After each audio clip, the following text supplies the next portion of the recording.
amigos, muito bom dia para você. Eu sou Júnior Moreira, este é o Conversa de Redação. E comigo, para debater os principais temas do dia, Edilene Lopes, direto da redação de Belo Horizonte, Marcelo da Fonseca, Leonardo Bortoleto e a defensora pública Silvana Lobo. Olha só, pessoal, um caso que tem chamado a atenção nos últimos dias. A polícia ainda procura por um dos chefes da quadrilha que invadia o sistema do Conselho Nacional de Justiça e fraudava ordens de soltura.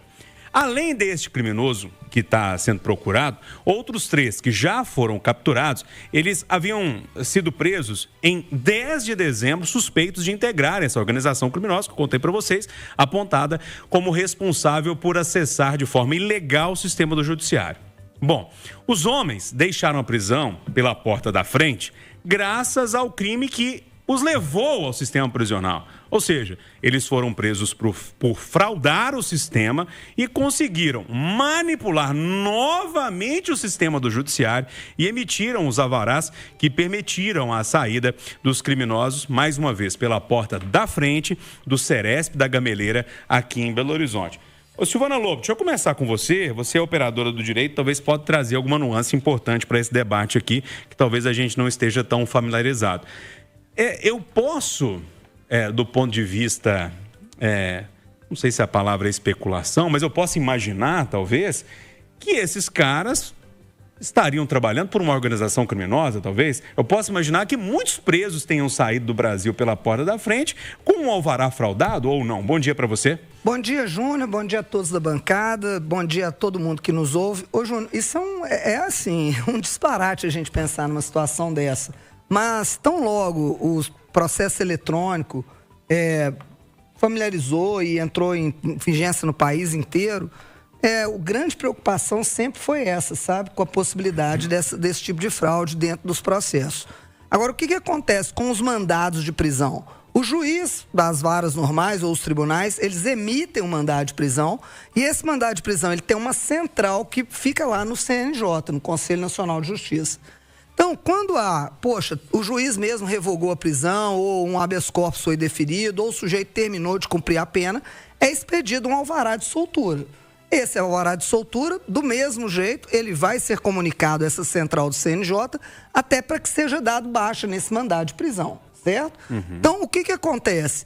Essa ordem de soltura, o alvará de soltura, ele pode partir do próprio juiz de primeiro grau, do Tribunal dos Estados, dos tribunais federais ou dos tribunais superiores. E essas ordens vão parar no CNJ. O que aconteceu com esses presos aqui que entraram no dia 10, foram presos no dia 10 e saíram logo depois? É que as ordens de soltura não vieram dos tribunais de Minas, nem de juiz de primeiro grau, nem do Tribunal de Minas Gerais. Ela veio do CNJ. E aí, quando vem do CNJ, vem de instância superior, você tem uma dificuldade maior de confirmar isso.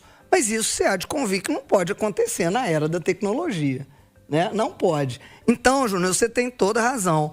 Hoje mesmo eu ouvi uma notícia, aqui mesmo na Itatiaia, de que o vice-governador Matheus Simões vai atrasar um pouco a soltura de quem tem, inclusive, direito a saídas temporárias do Natal, porque a verificação vai ter que ser mais pente fino para poder não soltar pessoas que não devem ser soltas. É lastimável que o sistema tecnológico não consiga verificar uma fraude desse tamanho. Ô Edilene, a Carla Zambelli fez algo parecido com o Supremo Tribunal Federal. O dela foi meio tosco, assim, né? Acho que me lembra, me corrija se eu estiver errado, mas era o próprio Alexandre de Moraes emitindo alguma coisa para ele mesmo, que o prendia, alguma coisa do tipo. Um negócio muito tosco, muito mal feito. Agora, nesse caso, não era nem um documento falso, não. Era um documento original vindo do CNJ, ou seja, era um negócio muito bem feito e que não tinha nem como a pessoa que está lá para liberar falar que não dava para liberar, porque era um negócio... Realmente um negócio muito bem feito. Bom dia para você. Bom dia, Júnior. Bom dia aos amigos debatedores. Parece que você tirou as palavras da minha boca, Júnior. Eu ia citar justamente esse caso. Carla Zambelli está condenada pela justiça justamente por causa desse processo em que teria contratado um hacker, o Walter Delgatti, foi chamado pelo ex-presidente Jair Bolsonaro em entrevista exclusiva à Itatiaia de Hacker do Bem. Esse vídeo, inclusive, foi parar na CPMI do 8 de janeiro para entrar no sistema do CNJ e emitir um mandado de prisão contra o ministro Alexandre de Moraes. Pense, agora, a reflexão é a seguinte: Que fragilidade do sistema nacional de justiça em que é possível entrar, colocar documentos falsos e usar esses documentos, aliás, nem falsos, porque depois ele toma um caráter de verdadeiro. É extremamente absurdo. E isso fortalece, embora há uma lisura do sistema eleitoral brasileiro que eu acho que não cabe nem questionar, mas as pessoas que questionam a fragilidade das urnas eletrônicas conseguiram comprovar, por exemplo, que o sistema do CNJ é um sistema frágil.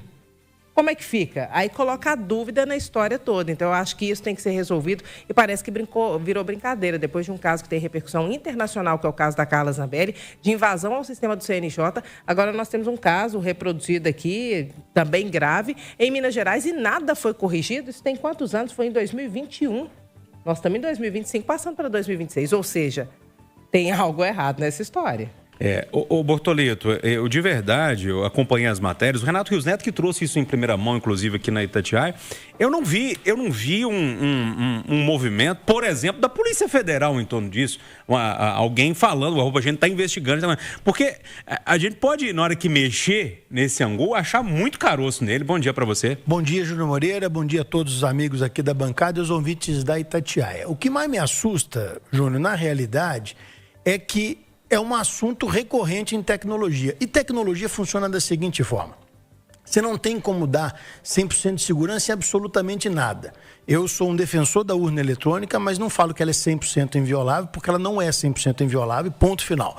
Segundo, quando você descobre uma fragilidade em um sistema, você tem que envidar todos os seus esforços para poder resolvê-lo. Você não pode ter um hiato de tempo tão grande entre problema e solução, porque senão você tem que paralisar o sistema. É assim que funciona com banco, é assim que funciona com comércio eletrônico, é assim que funciona com qualquer sistema sensível. O que mais me assusta aqui, repito, é o tempo em que não se resolve o problema.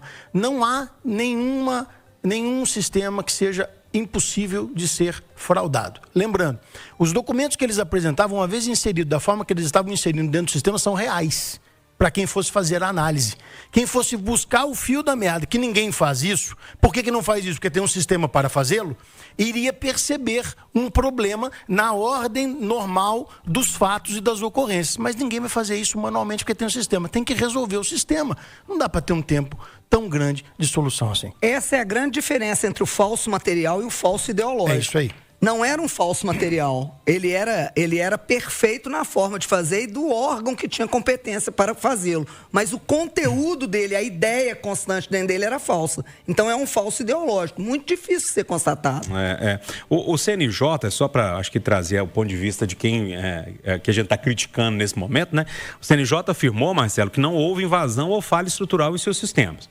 Segundo o órgão, ocorreu, na verdade, o uso fraudulento de credenciais verdadeiras e todas as decisões falsas foram identificadas, mais uma vez, gente, é uma nota do CNJ, e canceladas em menos de 24 horas. O Conselho apontou ainda que não foi identificado qualquer indício de falha no sistema, ou falha sistêmica que eles chamam, ou de envolvimento funcional de servidores. Mas foi muito rápido eles afirmarem mas isso, os né? caras estão no meio da rua, ué. Desculpa, claro que tem falha. Tem falha de lógica. Se uma pessoa com uma credencial tem o poder de alterar absolutamente tudo no sistema, é erro de lógica. O sistema não pode ter double check, tem que ter double check. Claro que teve falha, né? 24 horas, os criminosos estão na rua, como que o CNJ fala que teve falha? Não, nenhuma. Acho que a palavra que a Edilene usou é a mais correta. Esse caso expõe a fragilidade do sistema.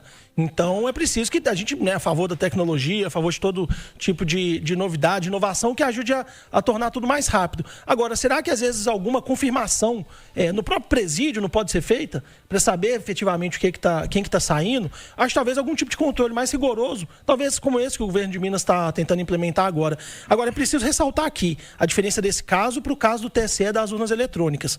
A rede CNJ é conectada, né? É uma rede da internet. Está conectada a outros servidores, a outras...